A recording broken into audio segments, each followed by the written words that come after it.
Chad to entrench sustainable peace in southern Kaduna. Crisis in the area. This is the focus of our panorama today.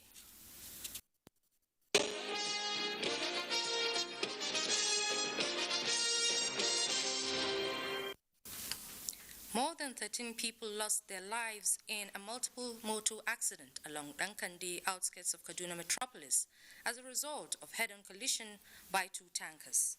Officials of Federal Road Safety Corps and relevant agencies have been drafted to control gridlock and evacuate the remains of the deceased. Details will come to you in our subsequent bulletin. Works on the Abuja-Kaduna-Kano highway is speeding up, with contractors set to meet the year 2023 handover deadline. Minister of Works and Housing, Babatunde Raji Fashola, traveled the 371-kilometer highway, insisting on quality from contractors and the right of way from the public. Abdullah Mohammed reports. Wheeling out of the city of Kano was a mixture of diversions.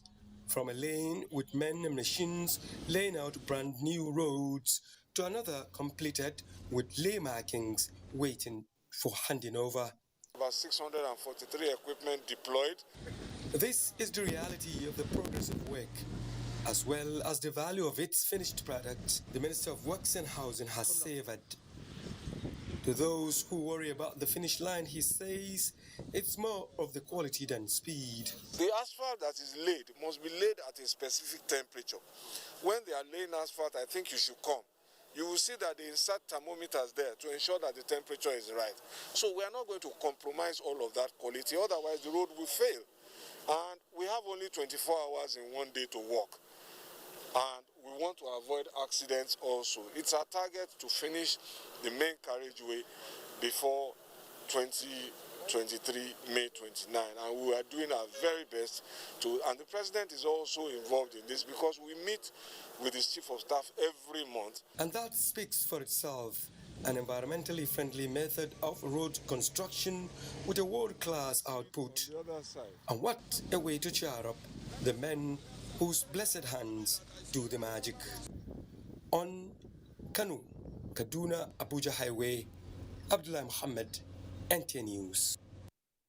Extraordinary session of the Authority of Heads of State and Government of ECOWAS on the recent coup in Burkina Faso has ended with a demand for an immediate return to constitutional democracy. President Muhammadu Buhari participated at the virtual engagement convened by ECOWAS Chairman and President of Ghana, Nana Akufo-Addo. State House correspondent Adam Sambo reports.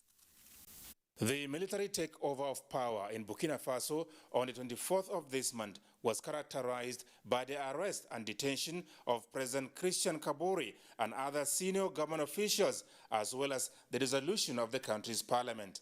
For Nigeria, this situation, which followed the examples set in Mali and Guinea, is a bad signal with negative consequences on the democratic challenges that West Africa now faces. It believes that the gains of democracy in the sub-region will be reverted. We condemn the coup and asking for immediate return to constitutional order, the release of the president and anybody else who's being detained, and to cooperate with ECOWAS and to be part of ECOWAS, decisions.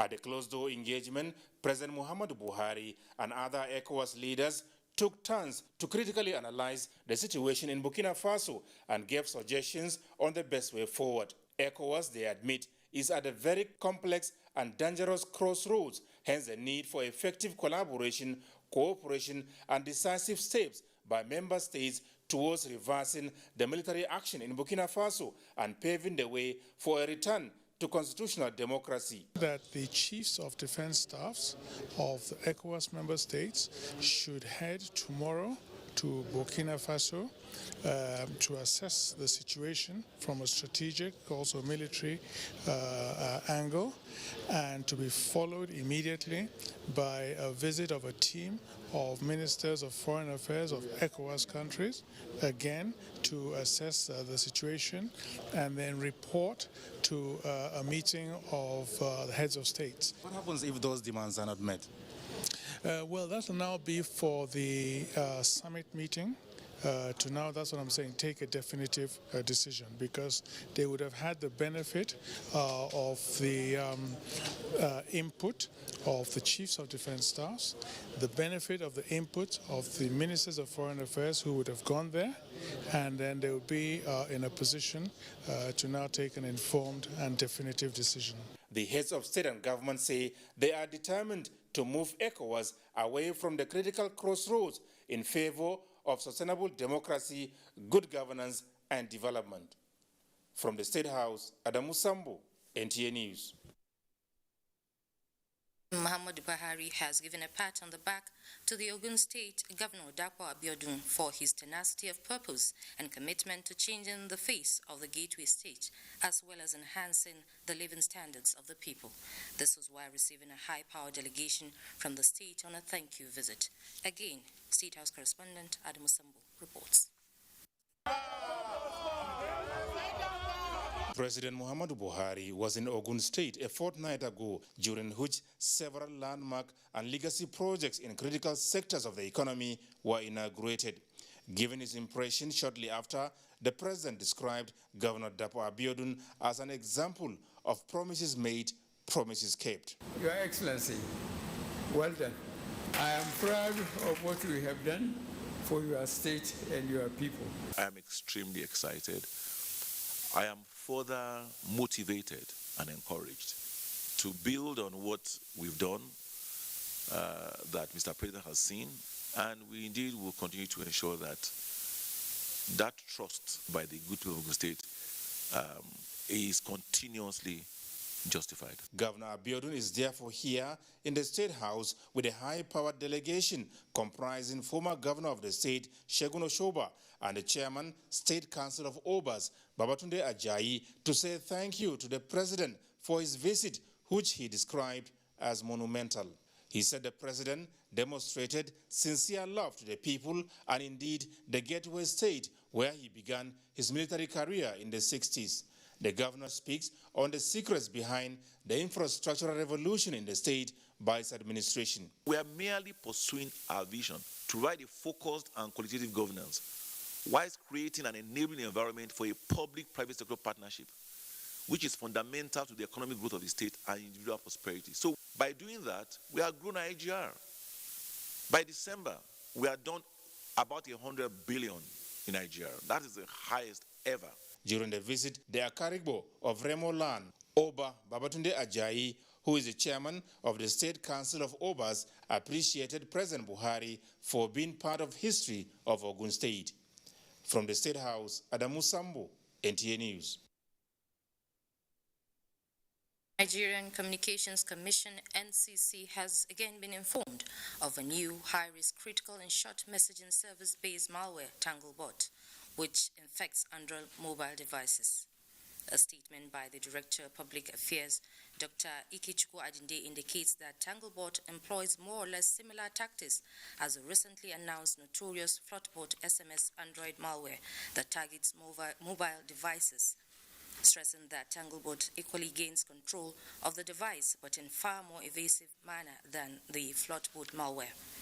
The disclosure on Tanglebot, the statement says, was made in a recent security advisory made available to the Commission's new Media Information Security Department by the Nigerian Computer Emergency Response Team, NGCERT, while noting that Tanglebot Android malware is installed when an unsuspecting user clicks on a malicious link disguised as COVID-19 vaccination appointment-related information in an SMS or information about fake local power outages that are due to occur.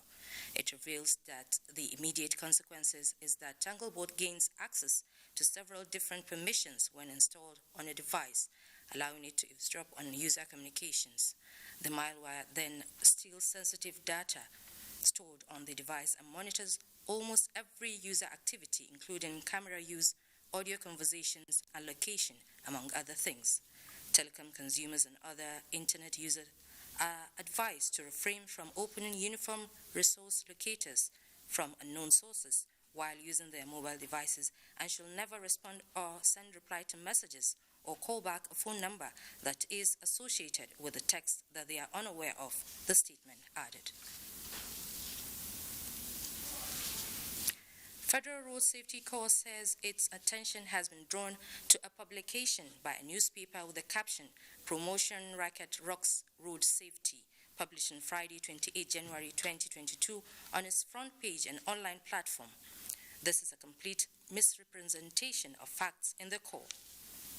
A statement by the Corps Public Education Officer, Assistant Corps Marshal B.C. Kazim, stated that the content of the publication is malicious and false. The statement also stated that FRSA is guided by the principle that the purpose is promotion for the advancement or upliftment of deserving officers who have met the necessary statutory requirements for promotion. The Corps wishes to applaud the watchdog role of the press and, however, called on them to be transparent and accountable. The National Defense College is to review its curriculum to enhance combat readiness of personnel and ensure they operate at optimum level.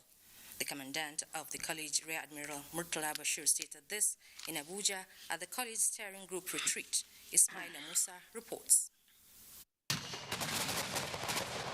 Nigeria is facing different internal security challenges in different parts of the country, with the military policing virtually all states of the Federation. To further upscale troops' combat efficiency in ongoing internal security operations, the National Defense College, the apex military training institution, is conducting a retreat for the college steering group to enhance their performance.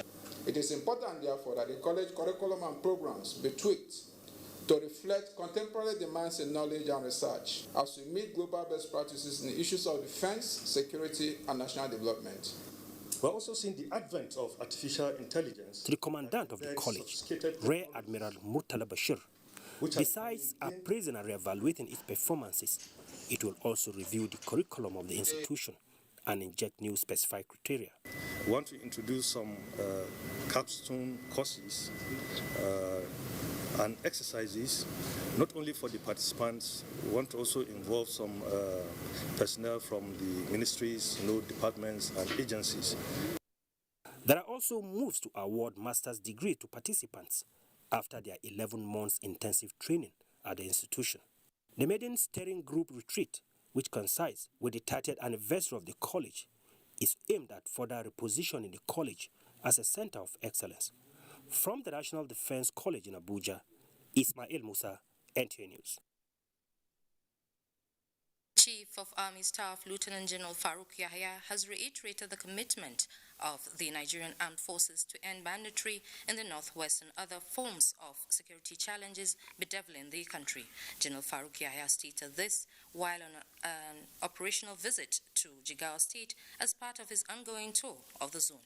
Muhammad Askira reports.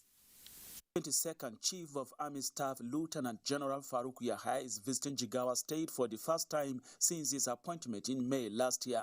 The visit was mainly to assess security situation and the condition of army formations in Jigawa State. The Chief of Army Staff entourage was received by the State Deputy Governor Umar Namadi. I was also here at the barracks before, at GOC 1 Division, and I have seen development that have gone up there, and I know also the support of the state government in that and in our other operations, including Operation Salama. I want to appreciate the state government for all his effort, all his contributions toward that operation, and urge not to relent.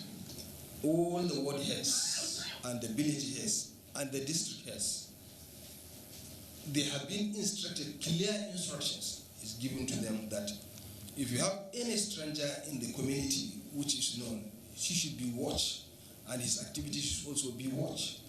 And where you have seen something abnormal, that should be reported to the district, to the village head. The Chief of Army Staff was also at the palace of the Emir of Dutse, Dr. Nuhu Muhammad Sunusi, where he sought for the blaze for peace and security in the country. From Dutse, Muhammad Askira, NTA News. A break. Panorama continues shortly. The vaccine offers hope for a safe country free of coronavirus.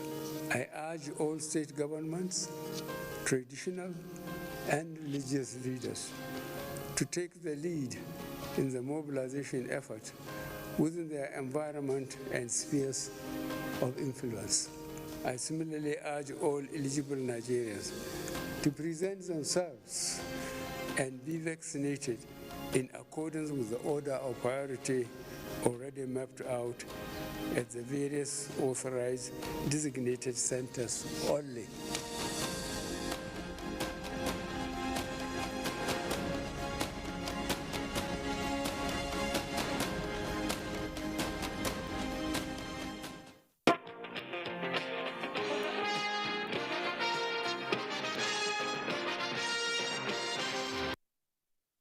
Map for peace in southern Kaduna as part of an ongoing effort to restore confidence and understanding among communities.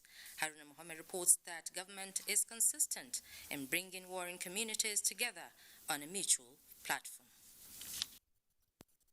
Southern Kaduna has been grappling with instability occasioned by communal and religious strife affecting socio-economic development of the area. However, Kaduna State government is worried about these and is making efforts to resolving contentious issues at the bottom of the standoff, part of which peace advocacy, stakeholders engagements, peace meetings are conveyed at the instance of Kaduna State government to address some burning issues tend to polarize the society on ethnic or religious lines. The hands of the clock have been pulled backwards in many areas. In the area of education, many schools here have closed. Farming activities have been badly affected, equally affected. As you can see, the Zango market here has been out of existence for the past 6 months or more. Samuel Arwan, the Kaduna State Commissioner for Internal Security and Home Affairs, said government is doing everything possible to ensure peace and stability in southern Kaduna. So what do we do? How do we solve this problem? Solution to this problem is recourse to the law. And this has been our position since 2015. When we recourse to the law, it will go a long way in averting the calamity that we are going through. Representatives of various interest groups are of the opinion that lasting solution to peace in the area is that people must resort to the restoration of law and order. The establishment of military base for quick response, especially in some flashpoints, remains factor in overcoming the problem. Haruna Mohammed, NTA News. And now for the discussion segment, we have Muhammad Ali, a security expert in our studios. You're welcome, sir. Thank you for having me. Fine, thank you. Sir, what do you think the move by Kaduna State government to douse? What do you think about the move by Kaduna State government to douse tension in communities, especially the southern part of Kaduna? Well, broadly speaking, security has to do with the level of life of the quality of life of the people and the poverty level within a given environment. Having said this, I think the step taken by the Kaduna State government in identifying the problems bedeviling peace and peaceful coexistence within the southern Kaduna axis, I think is very timely. And they've taken the right steps by identifying and calling on community leaders, religious and sectional leaders for a meeting, because through that we'll be able to address the seemingly irreconcilable contentious issues that have for decades been a problem that has been militating against peace and peaceful coexistence within southern Kaduna. So I believe government is on the right course. All that needs to be done is for the larger society to give their support to what government is set to do. And in doing that, we must not give qualifiers, because when you are discussing about peace and peaceful coexistence, there must be no qualifiers. People must come with an open mind in order to interact and embrace one another in order for peace to prevail. Okay, the peace restoration process, how genuine do you think it is? It is very genuine. It is not political, because I want to dispel the feeling by some quarters that there is politics in it. There is nothing political about it. What government is doing is trying to address the underlying factors that have for decades been the stumbling block to peace and tranquility in southern Kaduna. So can you say what can you say about the nature of peaceful existence, and how do we consolidate on it? Peace and peaceful coexistence is an important project for every human being. As such, we can consolidate on this by giving our support, both morally and financially, in order to succeed, so that peace will return to southern Kaduna, and for each and everyone, regardless of the differences in ethnicity and religion, to embrace one another, so that there will be peace and tranquility once more in southern Kaduna. Thank you very much, sir. That's all we can take. Thank you for having me. Traditional rulers and Islamic clerics have been asked to mount rigorous enlightenment campaigns on the importance of voter education as a veritable tool for the success of the forthcoming election. Independent National Electoral Commission in Kaduna State has made this submission at a one-day seminar for traditional rulers and Islamic clerics on continuous voter registration. Slema Rugachkun reports. For 2019 general elections, Kaduna State was the third state, 4 million registered voters. However, there is sharp decline in figures as the ongoing continuous voter registration progresses. The Independent National Electoral Commission in Kaduna is worried over the public apathy in obtaining voters' card. Kaduna is not doing very well.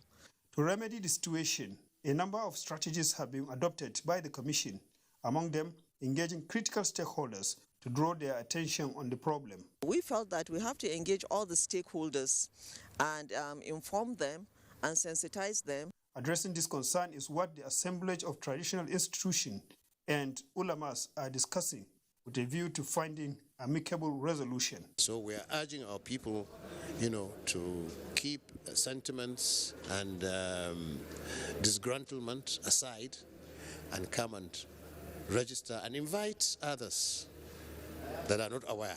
The seminar provided much needed atmosphere for the electoral umpire and the participants to mutually agree to use available means to assist the Commission in overcoming the challenge. Sulema Rigachkun, NTA News. Up next, sports update with Olumide Aguntola. Hosts of the 2022 African Cup of Nations, Cameroon, will attempt to move closer to lift the tournament trophy Saturday when the team takes on Gambia in the first quarterfinal match of the tournament. The second quarterfinal match for the day is between Burkina Faso and Tunisia.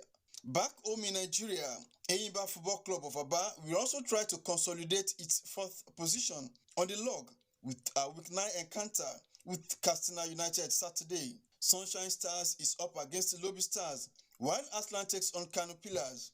In basketball, Team Oyo and Ogun have emerged champions of this year's Rising Star Basketball Championship, organized by ex-international Olumide Oyedeji in Lagos. Team Ogun defeated Hoops and Root 33-31 in the male final, while Team Oyo smiled to Ibadan with the female title with a 42-26 victory at the expense of Team Lagos. Hopefully, we're going to continue developing grassroots basketball in the country.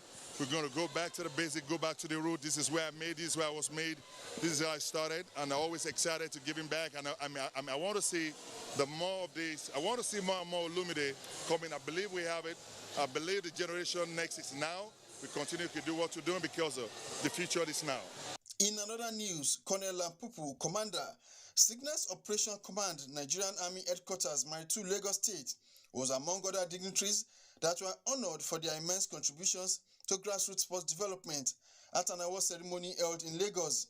He bagged the award of the Global Sports Best Grassroots Football Promoter in Nigeria and Nigeria at large. With sports update, Olumide Aguntola, NTA News. On this week's Panorama, don't forget to join NTA on the fight against rape and rapists.